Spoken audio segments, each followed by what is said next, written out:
الحمد لله نحمده ونستعينه ونستغفره ونؤمن به ونتوكل عليه ونعوذ بالله من شرور أنفسنا ومن سيئات أعمالنا من يهده الله فلا مضل له ومن يضلله فلا هادي له ونشهد أن لا إله إلا الله وحده لا شريك له ونشهد أن سيدنا ونبينا ومولانا محمدا عبده ورسوله صلى الله تعالى عليه وعلى آله وأصحابه وبارك وسلم أما بعد فأعوذ بالله من الشيطان الرجيم بسم الله الرحمن الرحيم وما آتاكم الرسول فخذوه وما نهاكم عنه فانتهوا وقال رسول الله صلى الله عليه وسلم من تمسك بسنتي عند فساد أمتي فله أجر 100 شهيد أو كما قال عليه الصلاة والسلام শ্রদ্ধেয় সভাপতি হযরত উলামায়ে কেরাম, এলাকার সর্বস্তরের মুসলমান ভাইয়েরা আমার, পবিত্র কোরআনের যে সামান্য আয়াতাংশ আমি আপনাদের সামনে তিলাওয়াত করেছি, ওয়ামা আতাকুমুর রাসূলু ফাখুযুহু ওয়ামা নাহাকুম আনহু ফান্তাহু, এর অর্থ হলো রাসূল তোমাদেরকে যা প্রদান করেন তা তোমরা গ্রহণ করো, আর রাসূল তোমাদেরকে যার থেকে বারণ করেন তার থেকে তোমরা বিরত থাকো। আমাদের বুঝার ব্যাপার হলো রাসূল আমাদেরকে কি প্রদান করেছেন। এ মর্মে এক হাদিসে রাসূল করিম সাল্লাল্লাহু আলাইহি ওয়াসাল্লাম বলেন, তারাকতু ফীকুম আমরাইনি লান তাদিল্লু মা তামাসসাকতুম বিহিমা কিতাবাল্লাহি ওয়া সুন্নাতা রাসূলিহি। রাসূল বলেন, হে আমার উম্মত মুসলমানেরা, আমি দুনিয়ার থেকে বিদায় কালে তোমাদেরকে দুটি জিনিস প্রদান করে যাচ্ছি। যতদিন পর্যন্ত আমার প্রদত্ত দুটি জিনিস তোমরা শক্তভাবে ধারণ করে থাকবে, ততদিন পর্যন্ত তোমরা বিপদগামী হবে না। আমার প্রদত্ত দুটি জিনিসের প্রথমটি হলো আল্লাহর কিতাব কুরআন, দ্বিতীয় জিনিসটি হলো রাসূলের সুন্নাত, রাসূলের হাদিস। এখানে রাসূলের সুন্নাত কথাটা রাসূলের হাদিসেই ব্যবহৃত হয়েছে। তাই আমাদের বোঝা দরকার যে রাসূলের সুন্নাত কাকে বলে। রাসূল করিম সাল্লাল্লাহু আলাইহি ওয়াসাল্লামের জন্ম থেকে ওফাত পর্যন্ত, বলতে পারেন কেউ কতদিনের জীবন? 63 বছর। জন্ম থেকে ওফাত পর্যন্ত এই দুনিয়াতে রাসূল 63 বছর জীবন যাপন করেছেন। এই 63 বছরের জীবন ইতিহাসকেই সিরাতুন নবী বলা হয়। এই যে আপনারা লিখেছেন বিজ্ঞাপনে সিরাতুন নবী মহাসম্মেলন, সিরাতুন নবী মানে নবীর জীবন ইতিহাস, জন্ম থেকে মৃত্যু পর্যন্ত 63 বছরের জীবন ইতিহাসকে সিরাতুন নবী বলা হয়। জন্মের পর থেকে ওফাত পর্যন্ত নবী সারা জীবন ভর যত কথা বলেছেন, যত কাজ করেছেন, সবগুলিকেই সিরাতুন নবী বলা হয়। কিন্তু সবগুলিকে রাসূলের হাদিস বলা হয় না। এটা একটা বোঝার মতো জিনিস এবং জীবনভর মনে রাখার মতো জিনিস। জন্ম থেকে মরণ পর্যন্ত রাসূল যত কথা বলেছেন, যত কাজ করেছেন, সবগুলিকেই রাসূলের সিরাত বলা হয়, কিন্তু সবগুলিকে রাসূলের হাদিস বলা হয় না। রাসূলের হাদিস বলা হয় রাসূলের কাছে ওহী নাজিল শুরু হওয়ার পর থেকে যা কিছু করেছেন, যা কিছু বলেছেন, সেইগুলিকে হাদিস বলা হয়। আরো সহজে বলতে গেলে, জন্ম থেকে 40 বছর পর্যন্ত যা কিছু করেছেন, যা কিছু বলেছেন, সেইগুলি হাদিস নয়, সেইগুলি সিরাত। জন্ম থেকে 40 বছর পর্যন্ত যা কিছু বলেছেন, যা কিছু করেছেন, সেইগুলি হাদিস না সিরাত? সিরাত। আর 40 বছর বয়সে যখন রাসূলের কাছে ওহী নাজিল শুরু হয়, এরপর থেকে পরবর্তী 23 বছরের জিন্দেগিতে রাসূল যা কিছু বলেছেন, যা কিছু করেছেন, এগুলি শুধু সিরাত নয়, এগুলি হাদিসও। 40 বছরের আগের গুলি শুধু সিরাত, হাদিস নয়, আর 40 বছরের পরের গুলি সিরাতও হাদিসও। তাহলে সিরাতে আর হাদিসে একটু বেশ কম আছে কিনা? নবীর কাছে ওহী নাজিল শুরু হওয়ার আগে নবী যত কথা বলেছেন, যত কাজ করেছেন, সেগুলি শুধু সিরাত, কিন্তু হাদিস নয়। ওহী নাজিল শুরু হওয়ার পর থেকে যত কথা বলেছেন, যত কাজ করেছেন, সেগুলি সিরাতও হাদিসও। আবার সবগুলি হাদিস সুন্নত নয়। কিছু হাদিস সুন্নত, কিছু হাদিস সুন্নত নয়। এই বিষয়গুলি সচরাচর সমাজে আলোচনা হয় না। এই জন্য সাধারণত ব্যাপকভাবে অনেক মুসলমান, সাধারণ মুসলমানের জানাই নাই যে নবীর জীবনের কোন অংশ সিরাত হাদিস নয়, কোন অংশ হাদিস কিন্তু সুন্নত নয়। এইগুলি না জানার কারণে অনেক কথা বুঝতে, অনেক কথা আমল করতে, পালন করতে ব্যাঘাত হয়, ডিস্টার্ব হয়। সিরাতে আর হাদিসে একটা পার্থক্য আছে, আর হাদিসে আর সুন্নতে একটা পার্থক্য আছে। ওহী নাজিল শুরু হওয়ার আগে নবী যত কথা বলেছেন, যত কাজ করেছেন, সেইগুলি শুধু সিরাত, কিন্তু হাদিস নয়। ওহী নাজিল শুরু হওয়ার পর থেকে মরণ পর্যন্ত যত কথা বলেছেন, যত কাজ করেছেন, সেগুলি সিরাতও হাদিসও। আবার সবগুলি হাদিস উম্মতের জন্য অনুসরণীয় নয়, অনুকরণীয় নয়। বর্তমান দুনিয়াতে উম্মতের হাতে রেখে যাওয়া রাসূলের হাদিসের সংখ্যা প্রায় 10 লক্ষ। বর্তমান দুনিয়ার উম্মতের হাতে রাসূলের রেখে যাওয়া হাদিসের সংখ্যা প্রায় 10 লক্ষ। এর মধ্যে মাত্র 3000 হাদিস উম্মতের অনুসরণযোগ্য। 10 লক্ষ হাদিসের মধ্যে কত হাদিস উম্মতের অনুসরণযোগ্য? 3000। বাকি 9,97,000 হাদিস অনুসরণের জন্য নয়, অনুকরণের জন্য নয়, আমল করার জন্য নয়, পালন করার জন্য নয়, বরং মহামূল্যবান শিক্ষা গ্রহণ করার জন্য। এই কথাটাও না জানার কারণে যে আমাদের বর্তমান সমাজে আহলে হাদিস নামদারি একটা গ্রুপ আছে, যাদের সবথেকে আসল নাম হইল লামজহাবি। এই লামজহাবিরা এই জিনিসটা না জানার কারণে, না বুঝার কারণে একটা জগা খিচুড়ি পাখায়। বলে কি? বলে আবু হানিফা যা বলেছেন তা মানি না, ইমাম শাফিঈ যা বলেছেন তা মানি না, ইমাম মালিক যা বলেছেন তা করব না, ইমাম আহমদ যা বলেছেন তা করব না, নবী যা বলেছেন তা করব। শুনতে কত চমৎকার কথা! নবী যা বলেছেন তা করব, অন্য লোকে যা বলে তা করব কেন? সাধারণ মুসলমান এরকমই বুঝে।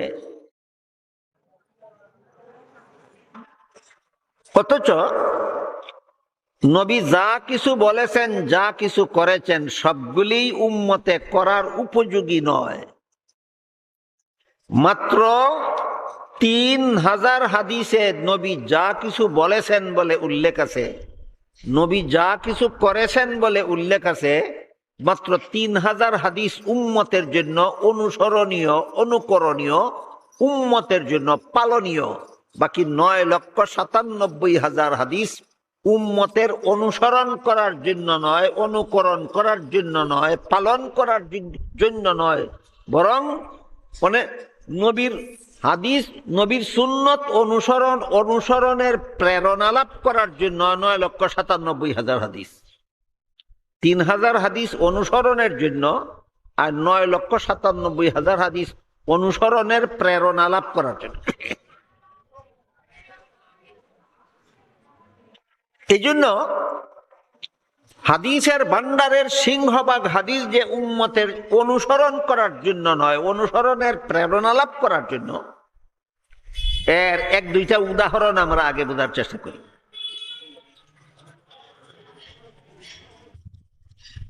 এক হাদিসে উল্লেখ আছে, রাসূল করিম সাল্লাল্লাহু আলাইহি ওয়াসাল্লাম নিজের ঘরে 9 জন বিবি রেখেছেন। এটা একটা হাদিস। নবী নিজের ঘরে 9 বিবি রেখেছেন, এই বিবরণ হাদিসে আছে। হাদিসের বাকি অংশ বোঝার আগেই বলেন তো আপনারা, এই হাদিসটা কি উম্মতে অনুসরণ করার জন্য? এটা উম্মতে অনুসরণ করার জন্য। তাহলে কি জন্য এই হাদিসটা উম্মতের কোন কাজে লাগে? এইটা হলো বড় প্রশ্ন। নবী নিজের ঘরে 9 বিবি রেখেছেন, এটা হাদিসে আছে, আমি অনুসরণ করার জন্য নয়। তাহলে কি জন্য, কোন কারণে নবী হাদিসটা আমাদের হাতে রেখে গেলেন? এর কারণ হলো, আরেক হাদিসে রাসূল বলেছেন, ইন্নামা আনা বুইস্তু মুআল্লিমান, আল্লাহ আমাকে উম্মতের উস্তাদ বানিয়ে পাঠিয়েছে। রাসূল হলেন উম্মতের উস্তাদ। সাহাবায়ে কেরামের উস্তাদ ছিলেন রাসূল সরাসরি, আর পরবর্তী উম্মতের জন্য রাসূল উস্তাদ হলেন সাহাবাগণের মাধ্যমে। সাহাবাগণের মাধ্যমটা বাদ দিয়া দিলে উম্মতের সাথে রাসূলের কোনো যোগসূত্র থাকে না। কথা বুঝেন কিনা দেখেন। রাসূলের সাথে আপনাদের কানেকশন সাহাবা বাদ দিয়া না ভায়া সাহাবা?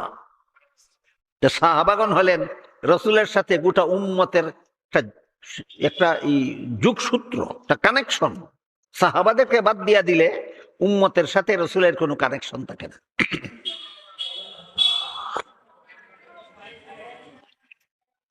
কাজেই সাহাবাদের জন্য রাসূল হলেন সরাসরি উস্তাদ, আর পরবর্তী উম্মতের জন্য রাসূল উস্তাদ সরাসরি না সাহাবাগণের মাধ্যমে? সাহাবাগণ। যাদের জন্য রাসূল সরাসরি উস্তাদ ছিলেন, অর্থাৎ সাহাবায়ে কেরাম, তাদেরকে রাসূল সরাসরি আল্লাহর দ্বীন শিক্ষা দিতেন, কোরআন হাদিস শিক্ষা দিতেন। যেহেতু রাসূলকে আল্লাহ উম্মতের উস্তাদ বানিয়ে পাঠাইছেন। বলেন তো, রাসূল কি শুধু উম্মতের পুরুষদের উস্তাদ ছিলেন না উম্মতের মহিলাদের উস্তাদ ছিলেন? উম্মতের মহিলাদের উস্তাদ ছিলেন। কিন্তু মহিলাদের জীবনে এমন কিছু ব্যাপার স্যাপার থাকে যেগুলি কোনো পুরুষ উস্তাদের কাছে শিখতে যাওয়া লজ্জার ব্যাপার।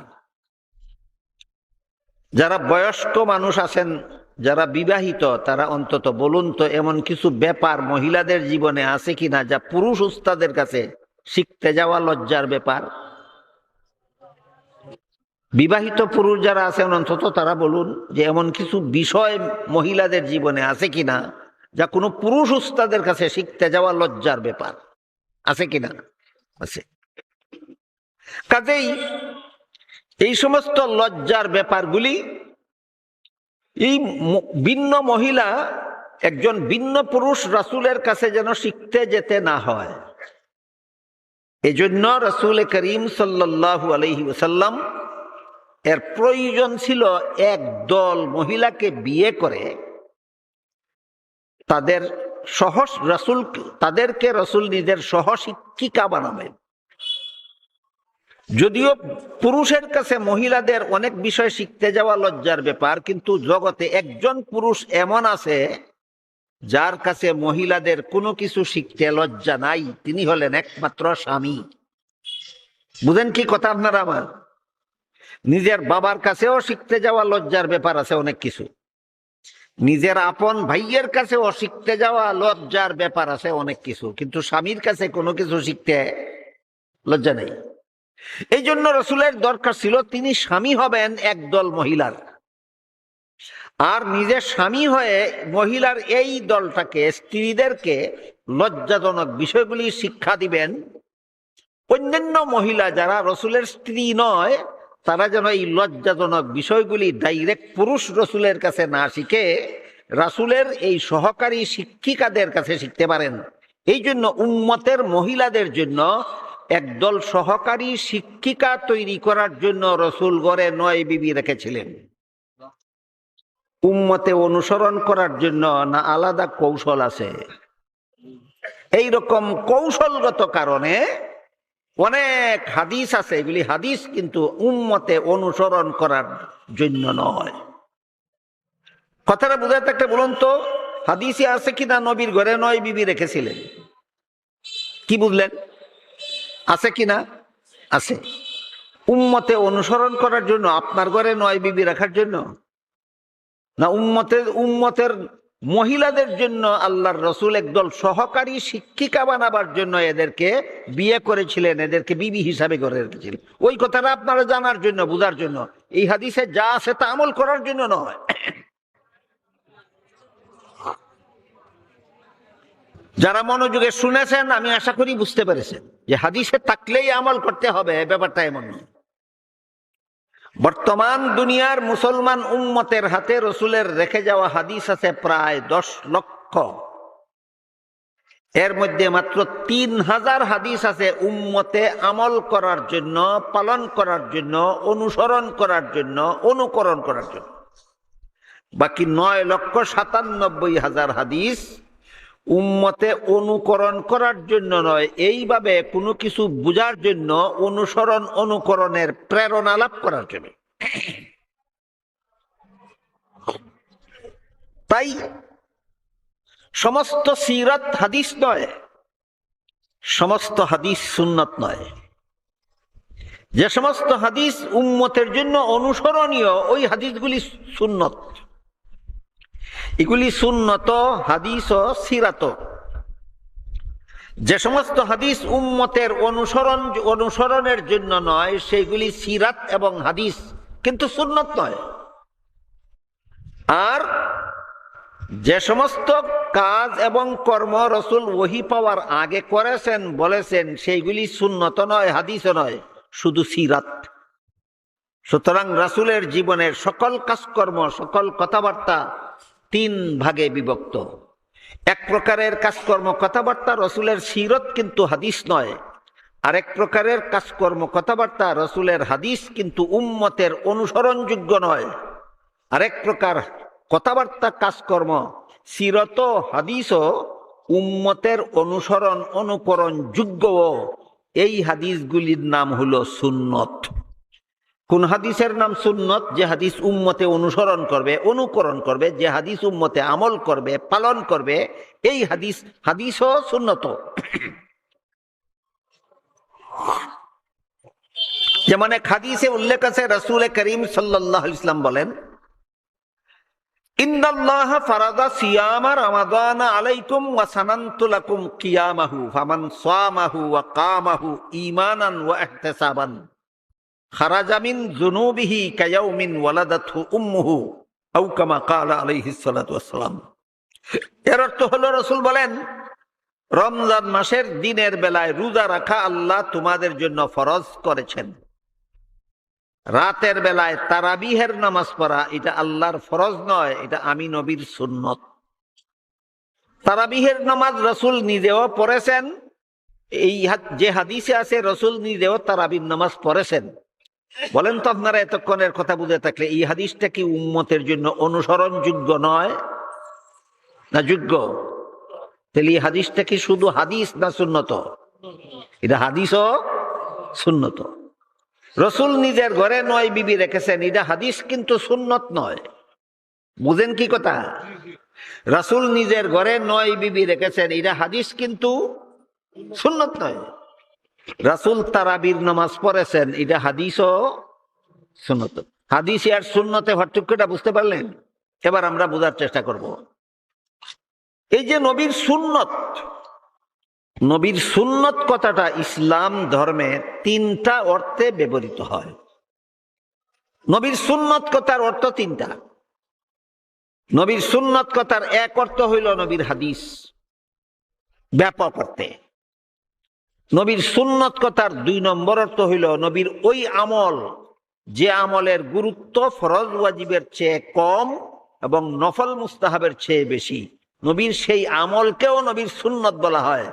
নবীর সুন্নত কথার 3 নম্বর অর্থ নবীর শিক্ষা দেওয়া পদ্ধতি, যাকে নবীর তরিকা বলা হয়। সুতরাং আমরা সামনের কথাগুলি বোঝার জন্য সংক্ষেপে মনে রাখি, নবীর সুন্নত কথার 3 অর্থ। 1 নম্বর নবীর সুন্নত অর্থ নবীর হাদিস, 2 নম্বর নবীর সুন্নত অর্থ নবীর আমল, 3 নম্বর নবীর সুন্নত অর্থ নবীর তরিকা। নবীর হাদিস, নবীর আমল, নবীর তরিকা, এই 3টা জিনিসকেই নবীর সুন্নত বলা হয়। সামনের কথাগুলি ভালোভাবে বোঝার জন্য আমরা ভালোভাবে মনে রাখি, নবীর সুন্নত কথার 3টা অর্থ। 1 নম্বর নবীর সুন্নত অর্থ নবীর হাদিস, 2 নম্বর নবীর সুন্নত অর্থ নবীর আমল, 3 নম্বর নবীর সুন্নত অর্থ নবীর তরিকা। নবীর হাদিস, নবীর আমল, নবীর তরিকা। এর মধ্যে নবীর হাদিসের ব্যাপারে সামান্য একটু আলোচনা এতক্ষণে হয়ে গেল। নবীর হাদিসগুলি 2 প্রকার। 1 প্রকার হাদিস উম্মতে অনুসরণ করার জন্য নয়, অন্য কিছু জ্ঞান লাভ করার জন্য। আর নবীর কিছু হাদিস আছে এইগুলি উম্মতে অনুসরণ করার জন্য। এই ব্যাপারে নবীর হাদিসের ব্যাপারে সংক্ষেপে একটু আলোচনা হয়ে গেল।